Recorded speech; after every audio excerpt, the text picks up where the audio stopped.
Hi everyone, welcome back to the house of commerce. So आज का जो chapter 2 है वो मैं डिस्कस करने वाली हूँ, that is management as science, art and profession. Different different experts का कहना है कि नेचर जो है मैनेजमेंट का, वो अपने अपने समय में उन्होंने बताया है कि अलग अलग है। तो आज हम उस पर ही डिस्कस करेंगे। तो सबसे पहले मैं डिस्कस करने वाली हूँ मैनेजमेंट एज अ साइंस। तो सबसे पहले हम लोग जानते हैं कि साइंस क्या है। साइंस क्या है? एक सिस्टमेटिक बॉडी ऑफ नॉलेज है जो कि एक जनरल ट्रूथ को एक्सप्लेन करता है, विच इज़ यूनिवर्सल, हर जगह एप्लीकेबल होता है। और ये बना कैसे?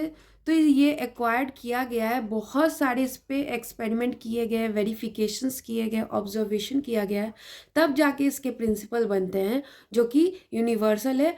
हरे पूरे यूनिवर्स में वो अप्लाई होता है। इस चीज़ को ही तो हम साइंस कहते हैं। तो अब देखते हैं क्या मैनेजमेंट एज अ साइंस है या नहीं।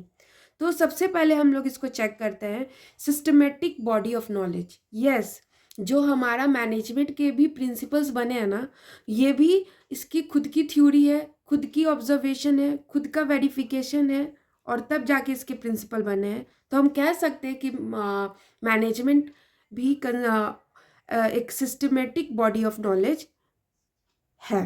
Next is principle based on experiment. अभी जस्ट मैंने बोला कि ये जो है, इसके जो प्रिंसिपल बने हैं, ये अलग अलग एक्सपर्ट इस पे काम किए, रिसर्च किए हैं बहुत दिनों तक, और तब जाके इसके प्रिंसिपल्स बने हैं। तो हम इसलिए ये भी कह सकते हैं कि मैनेजमेंट के जो प्रिंसिपल है वो एक्सपेरिमेंट पे बेस्ड है। Next is universal validity. जो हमारा मैनेजमेंट के प्रिंसिपल्स है ना, वो क्या है? वो भी हमारा ट्रूथ है, सही है, और ये भी हर एक जगह अप्लाइड होता है कोई भी सिचुएशन में। लेकिन ये एग्जैक्ट नहीं होते। जैसे साइंस के प्रिंसिपल क्या है ना, वो एग्जैक्ट होते हैं। अगर एप्पल अगर ऊपर से नीचे गिर रहा है यहाँ पे, तो कहीं दूसरी जगह, दूसरे कंट्री में ऐसा नहीं है कि वो ऊपर से नीचे नहीं गिरेगा, वो एग्जैक्ट है, सेम है। लेकिन जो हमारे मैनेजमेंट के प्रिंसिपल्स है ना, वो वेरी कर जाते हैं। अगर यहाँ पे सेम प्रिंसिपल अगर आप यहाँ अप्लाई कर रहे हो इस सिचुएशन में, तो कोई ज़रूरी नहीं है कि जो नेक्स्ट सिचुएशन में आप सेम प्रिंसिपल अप्लाई कर रहे हो तो आपके डिज़ायर रिजल्ट दे दे। तो इसलिए क्या होता है कि यहाँ जो प्रिंसिपल्स है मैनेजमेंट के, वो एग्जैक्ट नहीं है। तो इसलिए हम इसको यूनिवर्सल के केस में यहाँ पे हम फेल हो जाते हैं, और हम नहीं बोल सकते कि मैनेजमेंट का जो प्रिंसिपल है यूनिवर्सल वैलिडिटी उसकी होती है। क्लियर?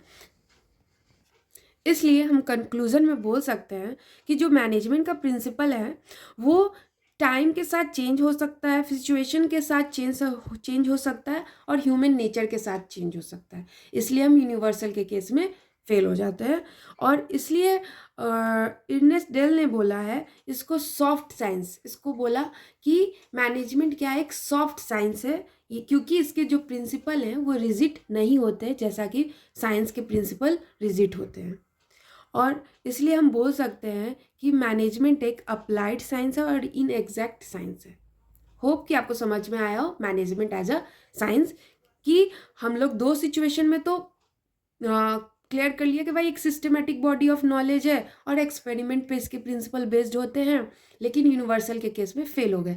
इसलिए ये मैनेजमेंट एज अ साइंस बोलना प्रॉपर गलत है। हम इसके जगह पे यूज़ कर सकते हैं applied science, in exact science और सॉफ्ट साइंस। Thank you.